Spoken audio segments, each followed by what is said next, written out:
Now let's move on to the drums. Okay, so now I'm going to do the drums, guys. This is my signature drum sound. Oh man, I spent so and I want to preface this, guys, that the way I do it is like this. I'll do the mix. I'll go to my car and I'll listen to it. And then I'll go and then I'm like take notes and then I go back. And that's how I do like my tests.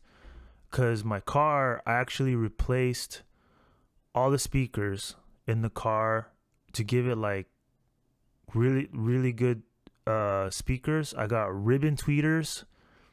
I got the woofers are like 8-inch woofers for like home theater or some shit like that. So they go down to like 30 hertz or something. But I don't have a sub. It's just the speakers, you know what I mean? So it has a very good full sound.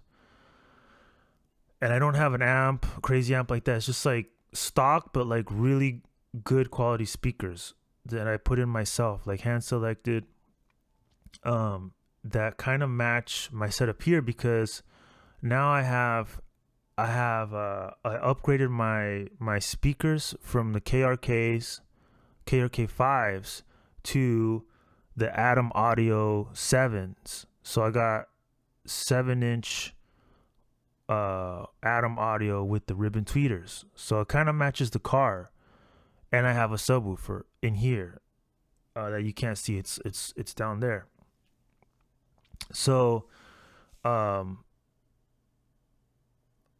yeah, so my point is that I want to make sure that my sound is like perfect. There's no flaws. There's nothing that stands out. Everything sounds smooth. Everything sounds good. You can play it loud and it still sounds good. And it's not made to sound loud. It's made to sound good. So I don't use compression. All right. That's from the Bruce Sweeting method. But this is the Gustavo Uribe method.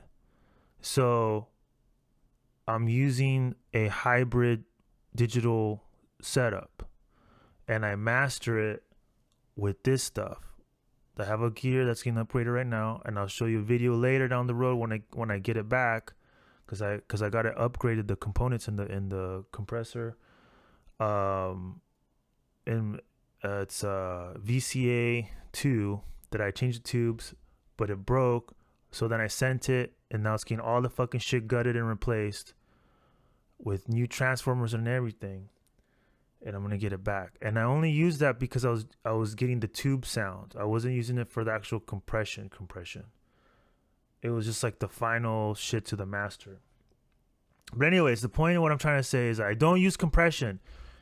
That's just like for the tubes, like real tubes, instead of getting fake tubes. You know what I mean? I will show you my drum setup right now. Okay, going back to this nobody. This is the drum sound.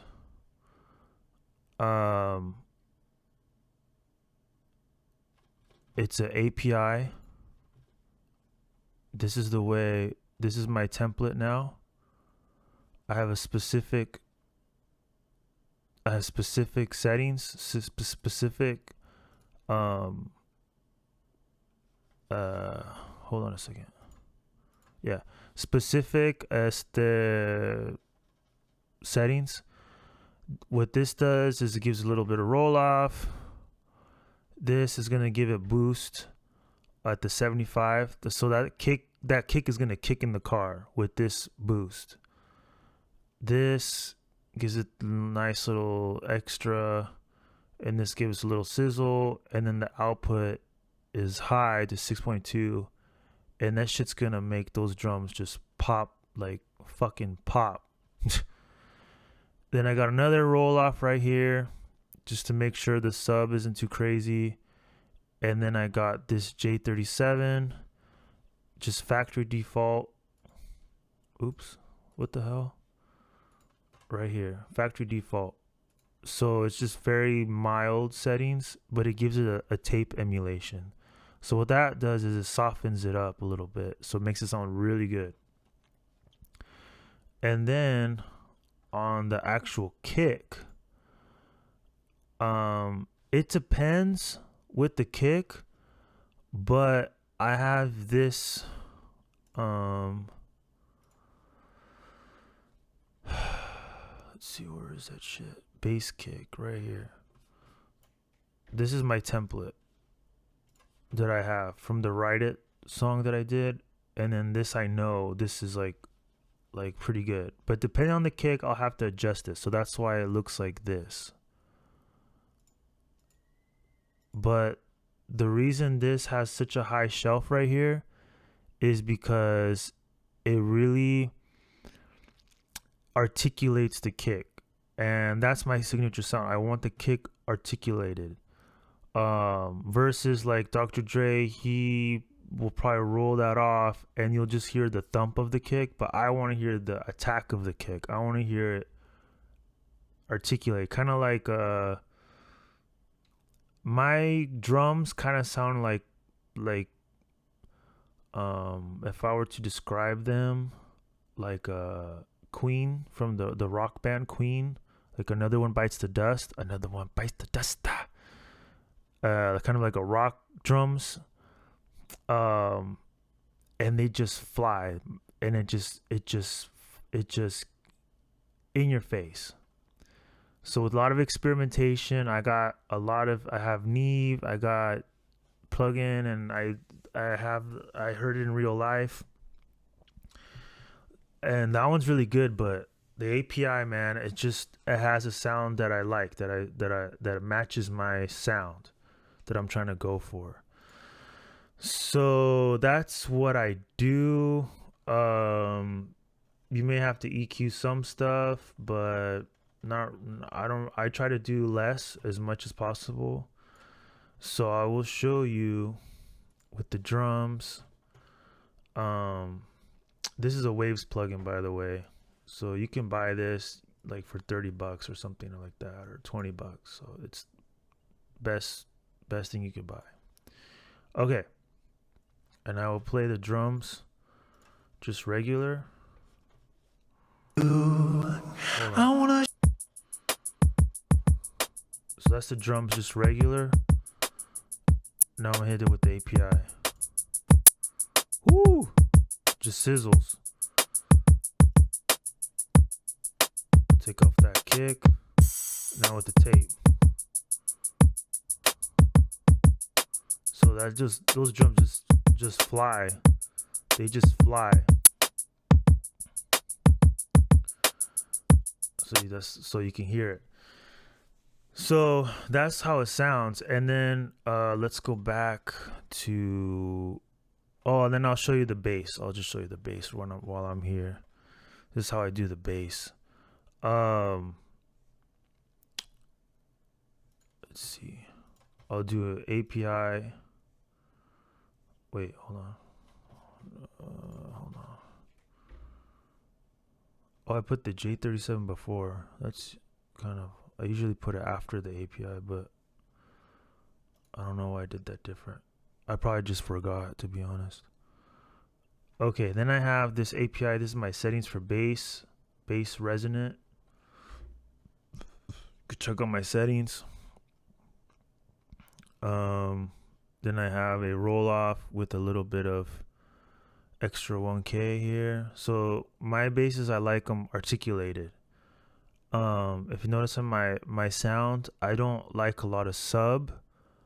I like a lot of kick and bass articulation, because the sub, it actually is not, doesn't sound that good, to be honest. All right, let me take this shit off here. Okay, this with the J37. Kind of fattens it up a little bit, warms it up. The API. And then with a little bit of EQ just to tailor it. So it's more dialed in. Zero with the drums.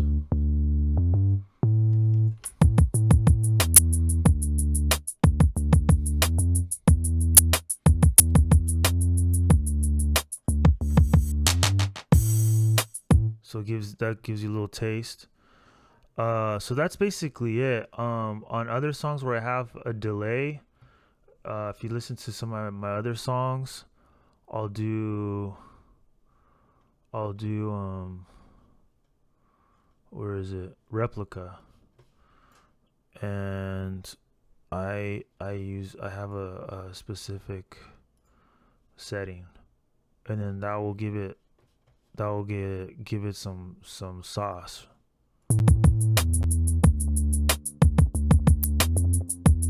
Now this isn't the track for that, obviously. That's for more like a house bass. But I use that a lot. Um so yeah, so that's basically it. And let me hold on. Let me go over here. Hide. So that's basically it. So I'll use those plugins, those chains for like all the songs now. The bass is kind of more to taste. I'll put the J37, the tape, after the API. I don't know why I put it before it on this track, but I usually put the API before that. So anyways, and then like I said, because of the way I master it, I'm not doing too much. That's just to give it like the color and the sound. Once I run it through this stuff, it's gonna give us the sauce, the depth, the glow. It's gonna make it your car just. It's gonna, you could turn it up and you're like, damn, like you could turn it up infinity and it still sounds good. You know, it doesn't hurt your ears. So then that's that. So let me just show you the mixing stage, just to get it pre-mastering. Okay, let's go back into the Ableton. All right. So let's say, so this is how I do it. Got your vocal group here, drums, bass, instruments, and then that's it. And then a print. This print will be what I get back from my audio gear. But pre-audio, right? Then you're gonna, so on the mastering stage, I'm not gonna get too much into that, but then I would have to like get them into separate outputs, and then it would go through my audio chain.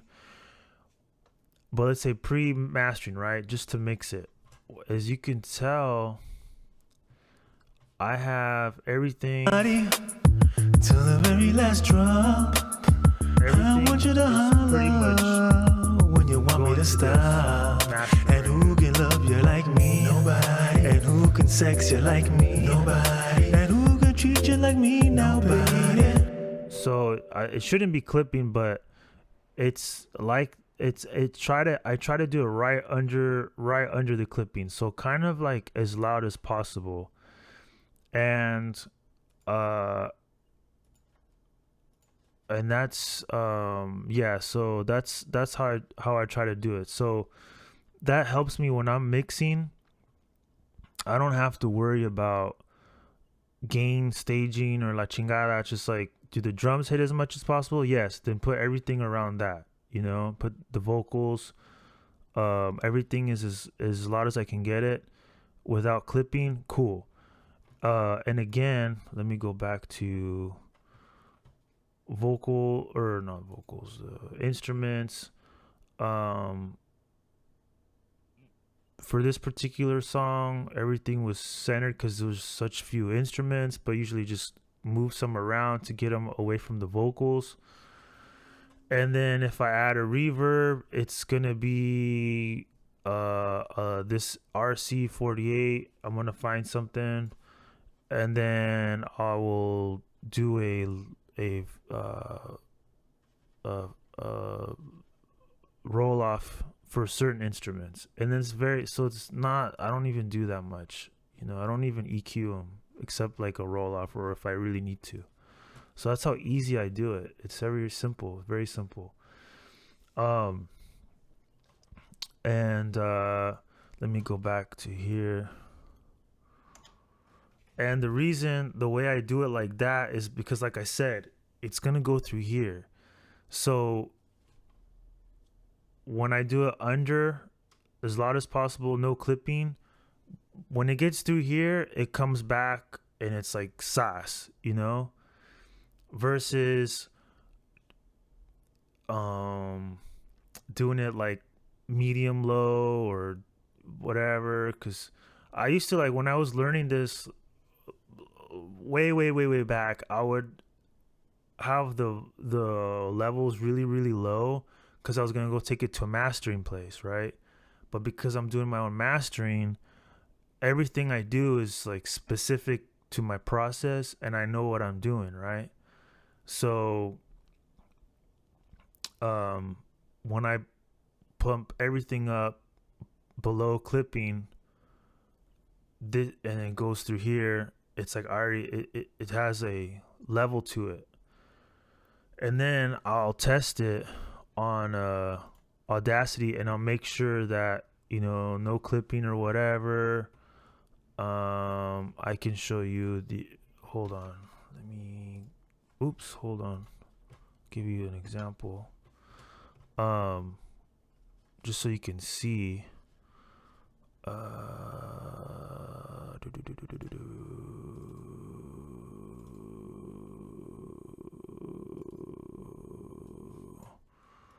This is the nobody.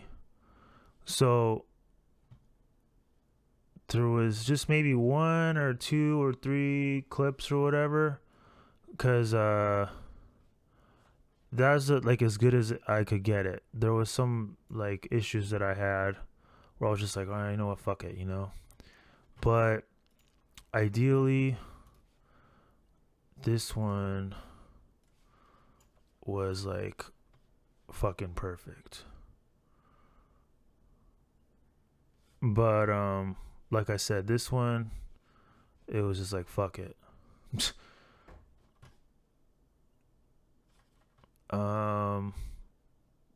But you can see other songs that are out there. I think I have some reference songs from iTunes music reference. So for example, like, this is Tupac, Thug Style. Look at that shit. Boom. It's like Clip City. Mr. Loverman. See, that's like more in the range what I'm trying to shoot for, Mr. Loverman. Here's Still Tipping. Oh shit, what the hell? See? So that's why I do it. So what I'm trying to tell you is that I don't mix it to clip. I mix it under to clip and it goes through my process and blah blah. But to do this video, I had to switch it back to master. So these levels, they were supposed to go through my audio processing and then come back to the print. So that's why they're supposed to be under clip, like just the hair under clip. Let's go back here. Okay, so that's pretty much it on that. So thank you for watching. Who made